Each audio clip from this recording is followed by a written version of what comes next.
Dünyanın en büyük sahnesi, futbolun zirvesi, işte Dünya Kupası. 2026 Dünya Kupası'na doğru geri sayım sürerken 1930'dan günümüze tarihe damga vuran bu efsanenin izini rakamlarla, unutulmaz anlarla sizi şaşırtacak ve belki de bugüne kadar hiç bilmediğiniz hikayeler eşliğinde bu yolculuğa beraber çıkacağız. Haydi başlayalım. Dünya Kupası ortaya çıkmadan önce milli takımlar uluslararası sahneye olimpiyat oyunlarında çıkıyordu. Ancak futbol olimpiyatların içine sıkışmış durumda ve hak ettiği ilgiyi göremiyordu. İşte bu noktada dönemin FIFA Başkanı Jules Rimet 1928 yılında tarihe geçecek o kararı aldı ve futbol bağımsız olmalı diyerek Dünya Kupası fikrini ortaya attı. Bu fikir kısa sürede bir karara dönüştü ve 1930 yılında tarihte ilk kez Dünya Kupası düzenlendi. O günden bugüne her 4 yılda bir düzenlenen bu turnuva bugüne kadar toplam 22 kez futbol severlerle buluştu. Şimdilik rakamları bir kenara bırakalım ve bu hikayenin başladığı yere 1930 Dünya Kupası'na uzanalım. 1930 Dünya Kupası'na ev sahipliği yapan ülke Uruguay oldu. Bunun sebebi turnuvaya katılacak olan ülkelerin tüm masraflarını karşılamasıydı. Dönemin şartları düşünüldüğünde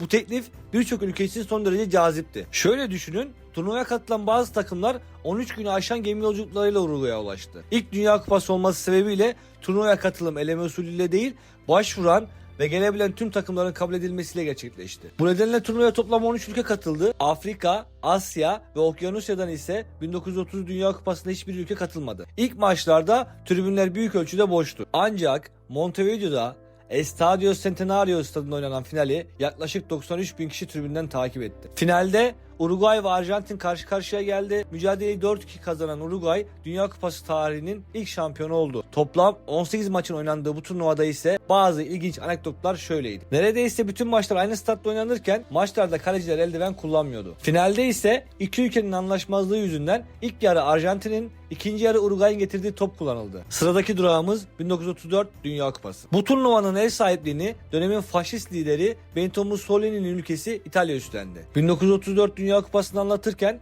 Mussolini'nin turnuvaya etkisinden bahsetmeden geçmek mümkün değil. Mussolini maçlardan önce hakemlerle yemekler yedi, onları baskı altına aldığı söyleniyordu. Hatta öyle ki İtalya'nın yarı final ve final maçını yöneten İsveçli hakem Ivan Öklint, Mussolini ile yakın temasta olması, sık sık beraber görüntülenmesi dikkat çekiyordu. Turnuvaya protesto amacıyla son şampiyon Uruguay ile Sovyetler Birliği katılmadı. 1934 Dünya Kupası'na 16 takım katıldı ve turnuva grup aşaması olmadan tek maç eleme sistemiyle oynandı. Roma'da Stadio Nazionale'de oynanan final maçında Çekoslovakya'yı 2-1 mağlup eden İtalya 1934 Dünya Kupası'nın sahibi oldu. Ancak bu tarihi turnuva uzun yıllar boyunca sahadaki futboldan çok Mussolini'nin gölgesinde hatırlandı. Hız kesmeden gelin 1938 Dünya Kupası'na geçelim. Bu turnuvanın ev sahipliğini Fransa yaptı. Ancak tıpkı bir önceki turnuva gibi 1938 Dünya Kupası da siyasetin etkisi altında kaldı. Arjantin, Uruguay, Şili ve Kolombiya gibi birçok Güney Amerika ülkesi turnuvanın yeniden Avrupa'da düzenlenmesini gerekçe göstererek turnuvaya katılmadı. Sovyetler Birliği ideolojik nedenlerle turnuvada yer almazken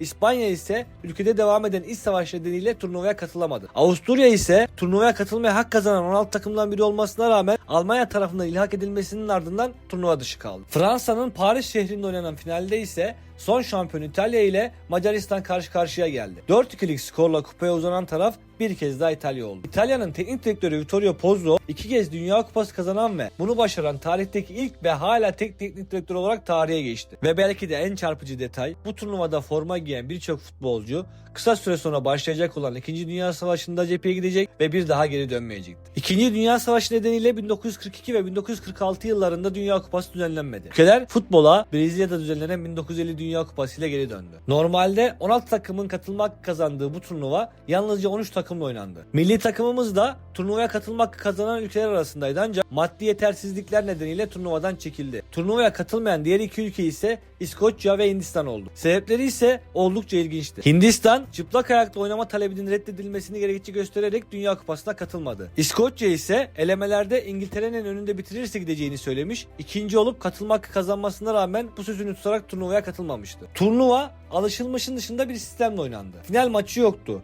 Grup liderleri yeniden bir araya geldi ve bu grubun lideri Dünya Kupası şampiyonu oldu. Grubun son maçında şampiyonu belirleyecek o maç yaklaşık 200 bin kişinin doldurduğu Maracana stadında oynandı. Ki bu sayı futbol tarihinin seyirci rekoru olarak geçti. Uruguay Brezilya'yı 2-1 mağlup etti.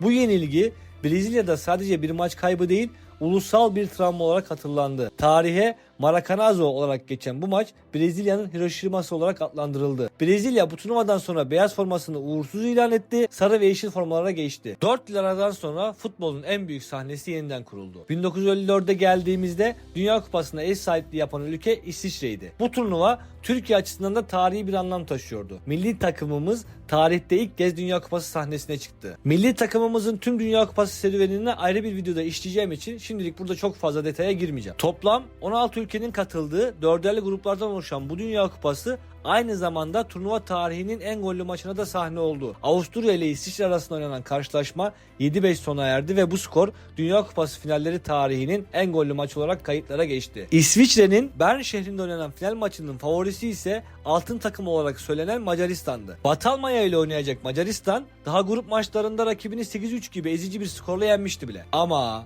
tarihe Bern mucizesi olarak geçecek bu finalde Batı Almanya Macaristan'ı 3-2 mağlup etti ve Dünya Kupası'na uzandı. Bu turnuvada akılda kalan ilginç olaylar ise şöyleydi. Oyuncu değişikliği yapılmıyor, sakatlanan olursa takımlar eksik devam ediyordu. Forma numaraları kullanılmıyor, hatta birçok takım farklı şortlar giyiyordu. Buradan gelin yalnızca bir turnuvaya değil, bir efsanenin doğuşuna tanıklık edilen İsveç'te düzenlenen 1958 Dünya Kupası'na geçelim. İsveç'in Stockholm kentinde oynanan finalde Brezilya ev sahibi İsveç'i 5-2 mağlup ederek kupaya uzandı. Bugün futbolda yıldız dediğimiz kavramın temelini atan o çocuk Pele bu turnuvada henüz 17 yaşına yeni girmişti. O sahaya çıktığında sadece bir gençti ama final bittiğinde bir efsaneydi. Final maçında attığı 2 golle hem ülkesine hem de kendisine ilk Dünya Kupası'nı kazandırdı. İşte Pele futbol tarihinin sahnesinde tam olarak burada adım attı. 1958 Dünya Kupası aynı zamanda birçok ülkede sahne oldu. Brezilya ile İngiltere arasında oynanan ve 0-0 sona eren karşılaşma Dünya Kupası tarihinin ilk golsüz maçı olarak kayıtlara geçti. Aynı zamanda bu turnuva Dünya Kupası maçlarının ilk kez televizyonlardan canlı yayınlandığı organizasyon oldu. Gelin şimdi rotamızı Şili'de düzenlenen 1962 Dünya Kupası'na çevirelim. Sertliğin en üst seviyeye çıktığı, kavgalarıyla, havada uçuşan tekmeleriyle hafızalara kazanılan bir turnuvaydı bu. Öyle ki turnuva boyunca oynanan 32 maçta yaşanan sakatlıklar nedeniyle turnuvaya devam edemeyen oyuncu sayısı 50'ye yaklaştı. Bu sert futbol skora da yansıdı, kısır geçen maçların sayısı arttı ve 1962 Dünya Kupası gol ortalamasının en düşük olduğu turnuvalardan biri olarak tarihe geçti. Ancak tüm bu kaosun içinde finalde yine deneyim konuştu. Son şampiyon unvanıyla gelen Peleli Brezilya finalde Çekoslovakya'yı 3-1 mağlup ederek kupaya uzandı ve üst üste ikinci kez Dünya Kupası şampiyonu oldu. Gelin buradan İngiltere'de düzenlenen ve bir köpeğin damga vurduğu 1966 Dünya Kupası'na geçelim. Turnuva başlamadan önce bir müzede sergilenen Dünya Kupası çalındı ve tüm dünyada manşet oldu. Futbolun kalbi olarak görülen İngiltere tarihinin en büyük organizasyonuna hazırlanırken ciddi bir itibar kriziyle karşı karşıya geldi. Üstelik tüm imkanlar seferber edilmesine rağmen kupa günlerce bulunamadı. Tam bu noktada İngiltere'nin itibarını kurtaracak beklenmedik bir kahraman ortaya çıktı. Pickles adlı bir köpek çalıların arasında gazeteye sarılmış bir halde kupayı bulan oldu. Pickles sonrasında ulusal kahraman ilan edildi ve Dünya Kupası galasına davet edildi. Kupa tüm yaşananların ardından bir kez daha ev sahibi ülkede kaldı. 4 yıl aradan sonra Dünya Kupası 1970'te bu kez Meksika'ya taşındı. Futbol tarihine yön veren bu turnuva ve kırmızı kartların ilk kez kullanıldığı, oyuncu değişikliğinin resmileştiği ve topların standart hale geldiği Dünya Kupası olarak tarihe geçti. Finalde futbolun iki devi Brezilya ile İtalya karşı karşıya geldi. Sahadan 4-1'lik galibiyetle ayrılan Pele'li Brezilya 3. kez Dünya Kupası'nı kazanarak tarihe geçti. Bu zaferle birlikte Pele sadece Brezilya'nın değil tüm dünyanın ikonu haline geldi. Bir sonraki durağımız 1974 Dünya Kupası'na ev sahipliği yapan Almanya. Bu turnuva Doğu Almanya ve Batı Almanya'nın aynı anda katıldığı, hatta aynı grupta yer aldığı ender Dünya Kupalarından biri olarak tarihe geçti. Sahada Johan Cruyff, Franz Beckenbauer ve Gerd Müller gibi dönemin en büyük yıldızları vardı. 1974 Dünya Kupası'nın dikkat çeken detaylarından biri de Türk hakem Doğan Babacan oldu. Babacan, Şilili Carlos Caselli'ye gösterdiği kırmızı kartla Dünya Kupası finallerinde çıkan ilk kırmızı karta imza attı. Avustralya ise Okyanusya kıtasından Dünya Kupası'na katılan ilk ülke oldu. Finalde Batı Almanya ile Hollanda karşı karşıya geldi. Batı Almanya'nın 2-1 kazandığı maçta Gerd Müller 1974 Dünya Kupası finalinde attığı golle milli takım kariyerine kupayla ve son golüyle veda etti. Sırada siyasi tartışmaların en yoğun yaşandığı turnuvalardan biri olan Arjantin'de düzenlenen 1978 Dünya Kupası var. Ülkede askeri diktatörlük hakimdi ve rejim bu turnuvayı uluslararası imajı açısından son derece önemli görüyordu. Hatta öyle ki Johan Cruyff bu durumu protesto etmek için turnuvaya gelmedi. Ev sahibi Arjantin'in maçlarını rakiplerinden sonra oynaması, skorları bilerek sahaya çıkması uzun süre tartışıldı. Özellikle gruptan çıkmak için en az 4 farklı galibiyete ihtiyaç duyulan Peru maçının 6-0 kazanılması ve Peru kalecisinin Arjantin kökenli olması turnuvanın en çok konuşulan konularından biri oldu. Tüm bu tartışmaların gölgesinde Buenos Aires'te oynanan finalde Arjantin ile Hollanda karşı karşıya geldi. Uzatmalara giden mücadeleyi 3-1 kazanan tangocular tarihindeki ilk Dünya Kupası şampiyonluğunu elde etti. 1978 Dünya Kupası böylece kupanın 5. kez ev sahibi ülke tarafından kazanıldığı turnuva olarak kayıtlara geçti. 1982 Dünya Kupası'nda bu kez rotamız İspanya. Bu turnuva 6 kıtanın tamamının ilk kez temsil edildiği ve 24 takımın katılımıyla oynandı. Aynı zamanda bu format 2 aşamalı grup sisteminin son kez uygulandığı turnuva oldu. Son maçların farklı saatlerde oynanması ve iki takımın da işine gelen skorların ortaya çıkması büyük tartışmalara yol açtı. Bu nedenle çift grup sistemi bir daha kullanılmadı ve bundan sonra grup son maçlarının aynı saatte oynanması kuralı getirildi. Bu turnuva bir başka ilke daha sahne oldu. Tarihte ilk kez seri penaltı atışları maçların kazananını belirlemek için kullanıldı. Daha önce eşitlikle biten karşılaşmalarda ya yazı tura atılıyor ya da maçlar tekrar oynanıyordu. Turnuvadaki en ilginç anekdotlardan biri ise Fransa ile Kuveyt arasında oynanan maçta yaşandı. Stadyumdan gelen düdük sesiyle Kuveytli oyuncular bir an duraksadı ve Fransa golü attı. Bunun üzerine Kuveyt Futbol Federasyonu Başkanı sahaya indi, ortalık karıştı ve oldukça sıra dışı bir şekilde gol iptal edildi. Finale geldiğimizde ise Madrid'in mabedi Santiago Bernabéu'da oynanan karşılaşmada İtalya, Batı Almanya'yı 3-1 mağlup ederek tarihinde 3. kez Dünya Kupası'nın sahibi oldu. Sırada Meksika'da oynanan 1986 Dünya Kupası ve birçok futbol severe göre futbol tarihinin en büyük kabul edilen Diego Maradona'nın sahneye çıktığı o turnuva. İngiltere'ye karşı orta sahadan aldığı topu rakiplerinin tek tek geçerek attığı o gol futbol tarihinin en iyi gol olarak kabul edildi. Ama aynı maçta yine İngiltere'ye eliyle attığı golün ardından Maradona'dan hafızalara kazınan o söz geldi.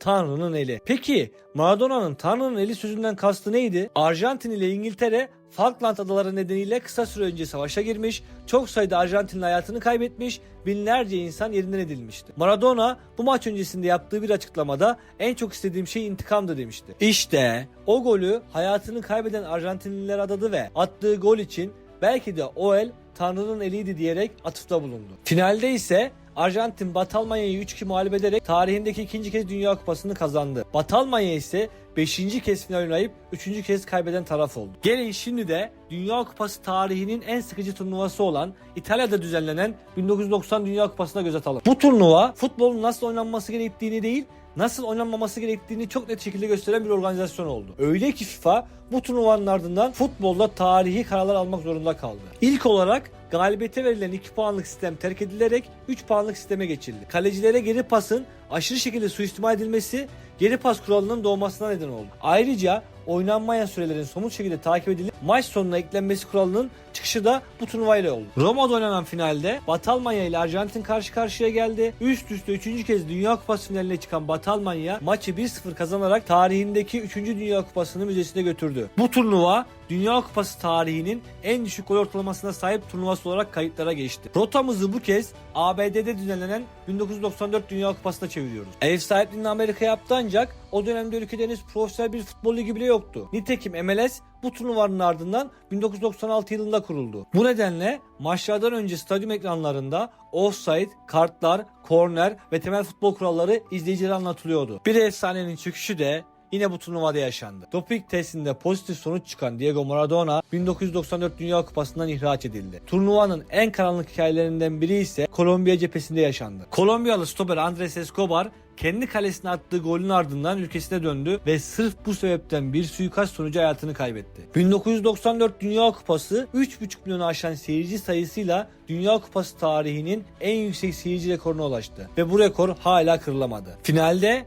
Brezilya ile İtalya karşı karşıya geldi. 120 dakikası golsüz geçen mücadelede Dünya Kupası tarihinde ilk kez bir final penaltılara gitti. Penaltıları 3-2 kazanan Brezilya 4. Dünya Kupası şampiyonluğunu elde etti. Turnuvanın en dikkat çeken bireysel performanslarından biri ise Rus futbolcu Oleg Salenko'dan geldi. Kamerun maçında attığı 5 golle Dünya Kupası tarihinde bir maçta en çok gol atan oyuncu oldu. Saf yeteneğin zirveye çıktığı, hala konuşulan yıldızların tek bir arenada buluştuğu, Fransa'nın ev sahipliği yaptığı 1998 Dünya Kupası'na bakış atalım. Bu turnuvada boy gösteren yıldızlardan sadece birkaçını saymak bile yeterli. Zidane, Beckham, Ronaldo, Roberto Carlos, Paolo Maldini, Luis Figo, Seedorf, Owen, Batistuta ve daha saymakla bitmeyecek pek çok efsane isim bu turnuvayı unutulmaz yaptı. 1998 Dünya Kupası ilk kez 32 takımla düzenlendi ve altın gol kuralının Dünya Kupası sahnesine çıktığı turnuva oldu. Ayrıca maçlarda elektronik oyuncu değişikliği tabelaları ilk kez bu turnuvada kullanıldı. Paris'te oynanan finalde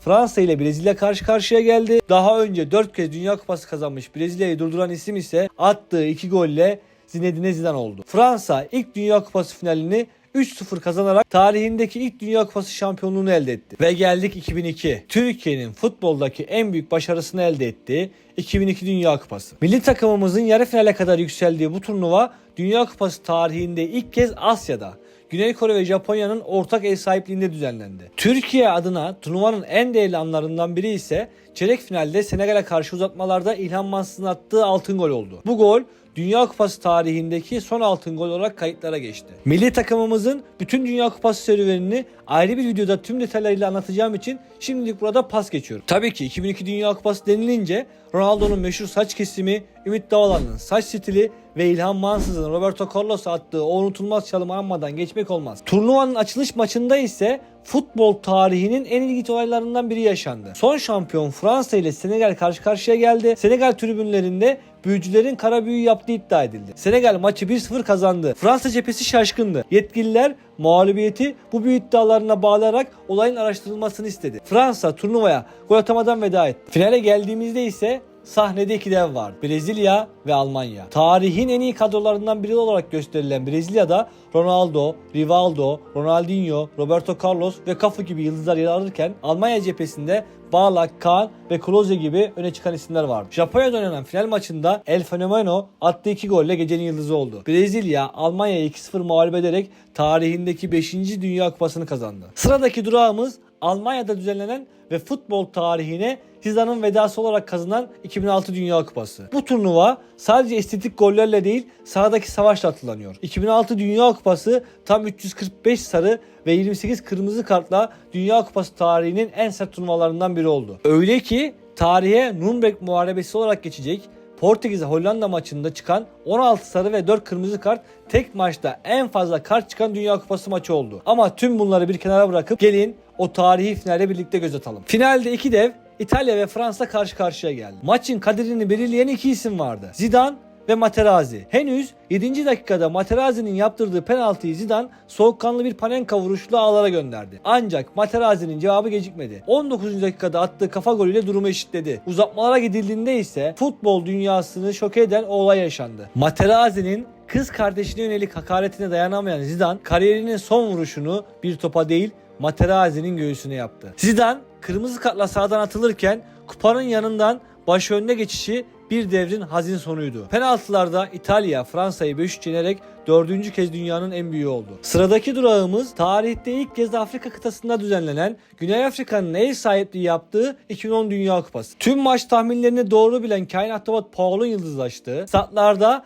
yerel halkın çalgısı, vuvuzela seslerinin hiç susmadığı, hatta çoğumuzun sesi kısıp izlediği turnuvaydı bu. Turnuvanın en ikonik anı ise çeyrek finaldeki Uruguay-Gana maçında yaşandı. Luis Suarez uzatmaların son saniyesinde kaleye giden topu çizgiden eliyle çıkardı. Gana penaltıyı kaçırdı. Uruguay turu geçti. Dünya Kupası tarihinin en tartışmalı anlarından biri olarak hafızalara kazındı. Bir diğer kritik olay ise Almanya-İngiltere maçında yaşandı. İngiliz futbolcu Frank Lampard'ın şutu açık şekilde çizgi geçmesine rağmen gol sayılmadı. Bu karar çok büyük yankı uyandırdı ve gol çizgisi teknolojisinin hayata geçilmesinin en önemli sebeplerinden biri oldu. Finale geldiğimizde ise sahnede iki dev vardı. İspanya ve Hollanda. Uzatmalara giden karşılaşmada 116. dakikada Andres Iniesta'nın golüyle İspanya maçı 1-0 kazandı ve tarihindeki ilk Dünya Kupası şampiyonluğunu elde etti. Gelin rotamızı Brezilya'da düzenlenen 2014 Dünya Kupası'na çevirelim. Bu turnuva ilk kez gol çizgisi teknolojisinin kullanıldığı, su molasının ve hakemlerin köpüklü spreyleri kullanmaya başladığı Dünya Kupası olarak tarihe geçti. Turnuva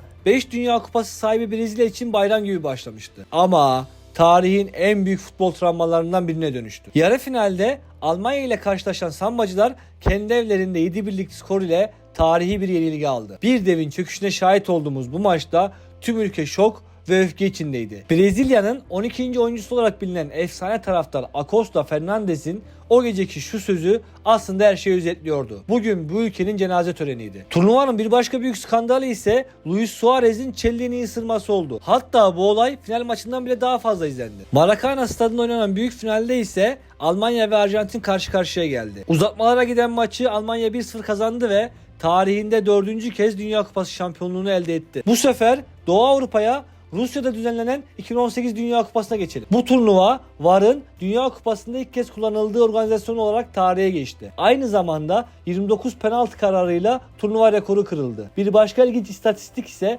futbolcuların 12 kez kendi kalelerine gol atması oldu. Yine bu turnuva unutulmaz insan hikayelerine sahne oldu. Mısırlı kaleci Essam El Hadari 45 yaşında sahaya çıkarak Dünya Kupası tarihinin en yaşlı oyuncusu oldu. Brezilyalı yıldız Neymar'ın faullerden sonra toplam 14 dakika boyunca yerde yuvarlanması ise turnuvanın en çok konuşulan ve alay konusu olan detaylarından biriydi. Lionel Messi'li Arjantin ve Cristiano Ronaldo'lu Portekiz ise bu turnuvada çeyrek final bile göremedi. Çünkü artık sahneye yeni bir yıldız çıkıyordu. Kylian Mbappe. Moskova'da oynanan finalde Fransa ile Hırvatistan karşı karşıya geldi. Gollü geçen finali 4-2 kazanan Fransa oldu. Tarihinde ikinci kez Dünya Kupası şampiyonluğunu elde etti. Ve Dünya Kupası serüvenimizin son durağı paranın gücüyle yapılan Katar'da düzenlenen 2022 Dünya Kupası. Bu turnuva Dünya Kupası tarihinde ilk kez Kasım ayında oynandı. Aynı zamanda yarı otomatik offside sisteminin ilk kez kullanıldığı, pandeminin etkisiyle 5 oyuncu değişikliği kuralının uygulandığı turnuva oldu. Hatta öyle ki 974 adet